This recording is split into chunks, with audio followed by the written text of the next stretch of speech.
Es posible que la Unión Soviética tuviera no solo conocimiento, sino evidencia e incluso pudo haber capturado al llamado Yeti ruso.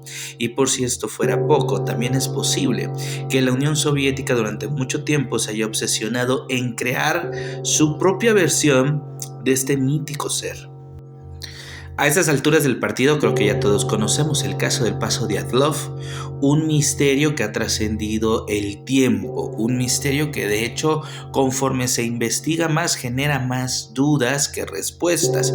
Y es que estos excursionistas, como ya todos sabemos, lamentablemente fueron desvividos en condiciones sumamente paranormales, sobrenaturales, extraordinarias. El caso es que hasta el día de hoy no tenemos una respuesta de qué fue lo que verdaderamente pasó a estas personas, y por el contrario pareciera que tenemos el interés por parte del gobierno de ocultarnos la verdad. Es decir, se nos ha dado respuestas acerca del Paso Dyatlov que no satisfacen ni siquiera a profesionales en este campo, ya sea digamos profesionales en el caso de las autopsias, ¿no? Obviamente estoy hablando de forenses, así como aquellos que juzgan de alguna forma estos accidentes siendo expertos en expediciones, de que las condiciones en las que estos personajes perdieron la vida más pareciera ser una situación sobrenatural que algo que pudiera explicarse con una simple avalancha, como el gobierno nos quiso hacer creer. Sin embargo, el misterio se acrecentó gracias a que se llegó a revelar fotografías que los expedicionistas tomaron a lo largo precisamente de este viaje, de esta expedición. La fotografía llamada número 17, que es la que estamos viendo en pantalla, es la que reavivó el misterio del Paso Dyatlov, porque aquí prácticamente lo que estamos viendo es lo que pudiera ser la prueba, la evidencia de la existencia del llamado Yeti ruso. Esta fotografía de alguna manera fue importante porque es la única, dentro de todas las fotografías reveladas, es la única en donde sí aparece este ser, pero no la única en donde los expedicionistas aparentemente estaban tomando fotos a los paisajes como tratando de captar evidencia de que algo los estaba siguiendo. Sin embargo, recientes desclasificaciones de los archivos de la KGB nos demuestran que esta foto y el Paso Dyatlov pudiera tener una historia todavía más compleja y hasta cierto punto entre fantástica y perturbadora. Y es que también hoy en día ya todos sabemos precisamente de estas desclasificaciones, que Joseph Stalin de alguna forma estaba obsesionado en generar algo parecido al Yeti ruso, algo conocido como el Umansk, en donde él le había encargado precisamente a un genetista de la Unión Soviética que intentara por una parte inseminar a mujeres humanas con, digamos, vamos a llamarla así, producto de simios, y viceversa. También inseminaron a hembras de la especie de los chimpancés y de los simios con producto humano. Lo que quería Stalin era crear una especie de super soldado, pero ojo, esto no fue simplemente parte de la imaginación y muy probablemente ni siquiera el hecho de que Stalin conociera las leyendas del Yeti, sino que hoy sabemos que es posible que la Unión Soviética al menos pudo tener en su poder a 3 Yetis vivos, al menos 2, y uno de ellos fallecido. Todo esto inicia en 1925. Aquí es cuando aparentemente la Unión Soviética tiene su primer contacto con un Yeti de carne y hueso.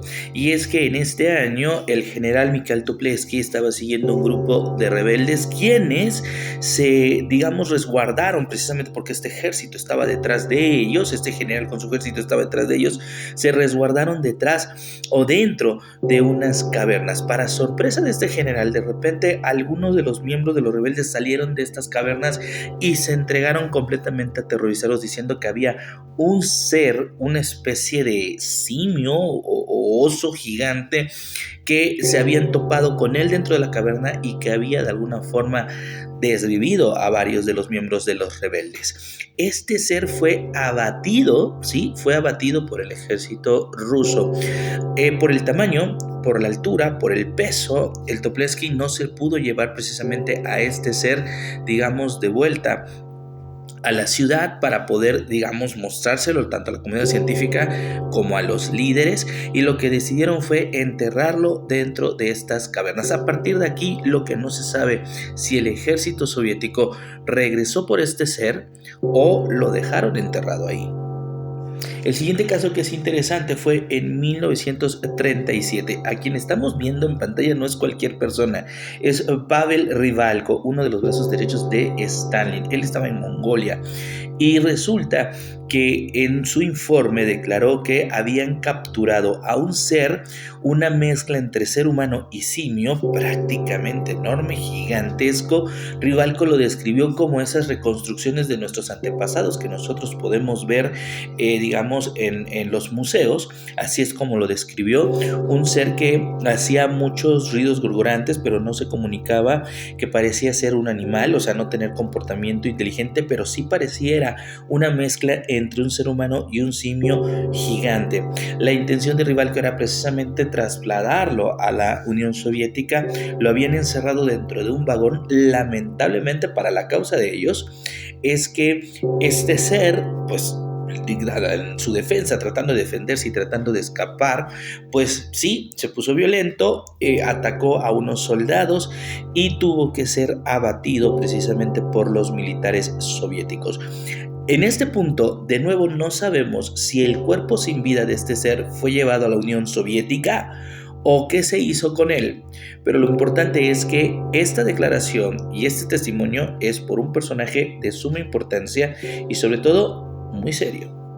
Y la tercera ocasión, y probablemente una de las más importantes en la que aparentemente la Unión Soviética tuvo en su poder, o al menos contacto con un Yeti real y sobre todo con vida, fue en 1941. Aquí incluso esta declaración proviene del médico Vazgen Karapetyan, quien fue llamado precisamente porque el ejército había capturado a este espécimen sumamente raro, un humanoide que él lo describió como un gigante sumamente velludo, una mezcla entre, de nuevo, lo que parecía ser un oso gigante y un ser humano.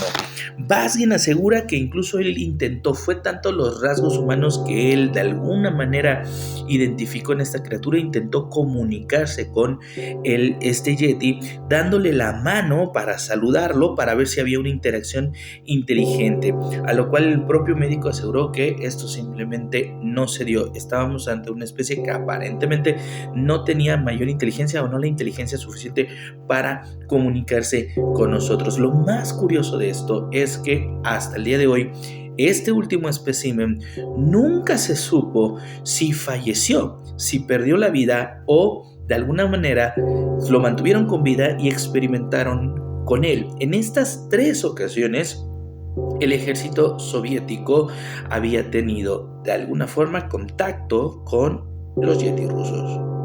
Y ojo, no estamos hablando aquí de testigos, hay más o menos, estamos hablando de reportes militares que han sido desclasificados, en donde se habla precisamente de este espécimen. Ahora, aquí viene lo interesante y lo verdaderamente turbio. Hoy en día, ya muchas personas quienes han estudiado el caso del Paso Dyatlov no tiene duda. Esta tragedia fue ocasionada por un Yeti ruso, este mismo Yeti de la fotografía número 17, evidencia física de este ser y de que este ser estaba persiguiendo a los expedicionistas. Ahora, la pregunta perturbadora que nos tenemos que hacer es: ¿este es un Yeti natural o pudiera ser el resultado de los experimentos de la Unión Soviética? Es posible que Stanley haya logrado, o sus científicos hayan logrado, generar sus propios Yetis y por eso de alguna forma el gobierno intentó encubrir lo que pasó verdaderamente en el Paso Dyatlov, o simplemente estamos viendo la evidencia de que estos seres existen y, como dirían los nativos, hay lugares a los que no deberíamos ir porque perturbaríamos prácticamente su área de caza y en donde habitan, y es de esta forma en la que se comportarían de manera violenta. El caso es que la Unión Soviética tuvo en su poder al menos a 3 Yetis vivos y uno de ellos ya sin vida, y pudiera ser que uno de ellos haya dado esa clave para que por fin Stalin tuviera a su super soldado.